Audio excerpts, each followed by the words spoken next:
मैं ए मलिक अपने मलिक टेक्नोलॉजी के मंच पर आप सभी लोगों का स्वागत करता हूं। आज जो है मैं आपको कंट्री में एक ऐसी जगह है जहां पर बहुत बड़ा ज़ख़ीरा, बहुत बड़ा ख़जाना जो है मौजूद है, वो नेचुरल ख़जाना है। ऐसे कोई रुपए पैसे नहीं हैं। तो हम आपको ले चलते हैं होजाई। होजाई ये आसाम का एक डिस्ट्रिक्ट है जहाँ पर ये जो है रिसोर्सेज, नेचुरल रिसोर्सेज जो है वो मौजूद हैं।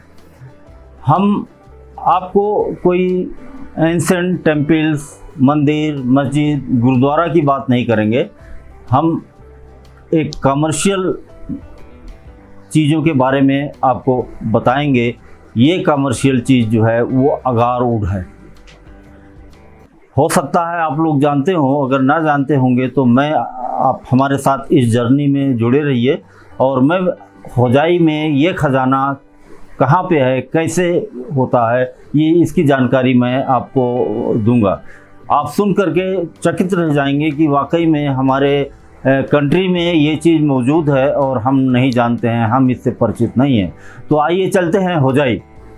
होजाई, जैसा कि मैंने बताया, होजाई आसाम का एक छोटा सा डिस्ट्रिक्ट है जहाँ पर बहुत सारे नेचुरल रिसोर्सेज पाए जाते हैं। उसमें से एक नेचुरल रिसोर्सेज अगार-उड का है।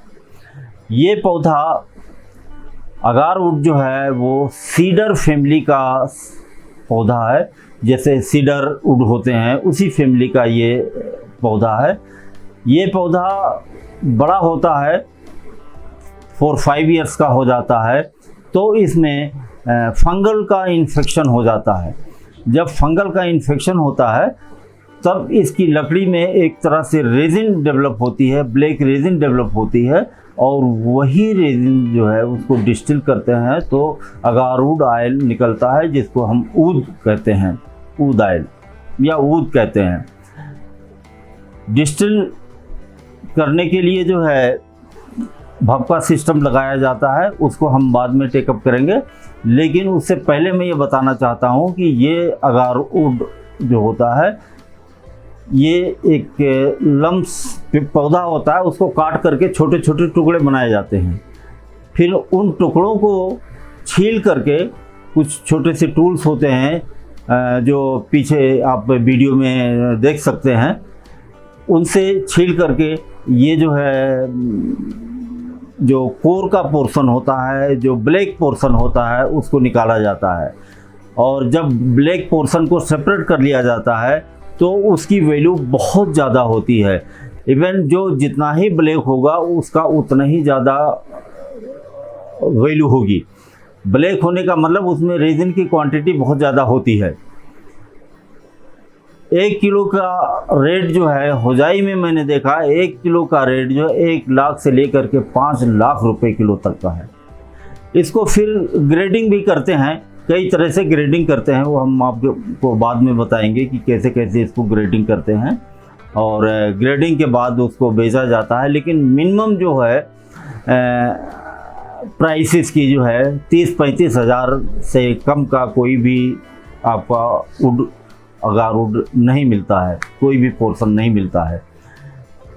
जो पोर्शन वाइट होता है वो आप वीडियो में अच्छी तरह से देख सकते हैं। जो वाइट पोर्शन होता है वो भी काम में आता है। उससे एक तरह से वैक्सी मैटर निकाला जाता है, जिसको हम बोया कहते हैं।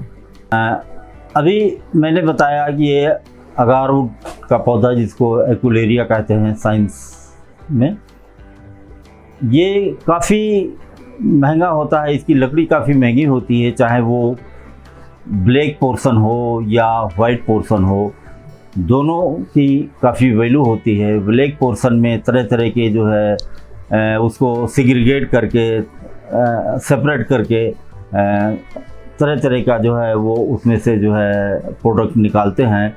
जो ज़्यादा काला होता है वो थोड़ा हैवी भी होता है और जो कम काला होता है वो उतना हैवी नहीं होता है। हैवी होता इसलिए है कि उसमें रेजिन की क्वांटिटी ज़्यादा होती है और वो ज़्यादा महंगा होता है। इवन कुछ लोगों ने बताया, हमें कुछ चीज़ें दिखाई कि ये तो आपको 70-80 लाख रुपए किलो से कम नहीं मिलेगा, वो बहुत रेयरली वो मिलता है। तो अब आप सोच लीजिए कि ये अगार वुड, ये लकड़ी जो 35-40 हज़ार रुपये किलो से लेकर के 70-80 हज़ार रुपये किलो तक में बिकती है, वो उसकी क्वालिटी के ऊपर डिपेंड करता है।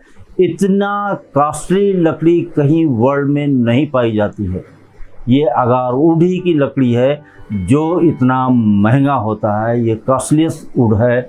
और इसीलिए जो है ये हमारा ख़जाना जो है, हम लोग बहुत लकी हैं कि हमारे कंट्री में ये ख़जाना होजाई में मौजूद है। नॉर्थ ईस्ट का एक स्टेट है, वहाँ पर ये काफ़ी मात्रा में जो है ये पाया जाता है और डेली जो है इसकी करोड़ों का टर्नओवर होता है। मैं देख करके खुद दंग रह गया कि टनों जो है ये अगार वुड जो है वो उसका ट्रांजैक्शन होता है। इसलिए हम ये कह सकते हैं कि ये ख़जाना हमारे होजाई जैसे छोटे से डिस्ट्रिक्ट में मौजूद है। आप लोगों को भी अगर मौका मिले तो आप लोग जा कर के देख सकते हैं, होजाई ज़रूर जाइए एक बार। तो आपको जो है इससे जो इस धंधे से जो लोग जुड़े हुए हैं, इस बिज़नेस से जो लोग जुड़े हुए हैं, उनको एक बार होजाई ज़रूर जाना चाहिए। धन्यवाद।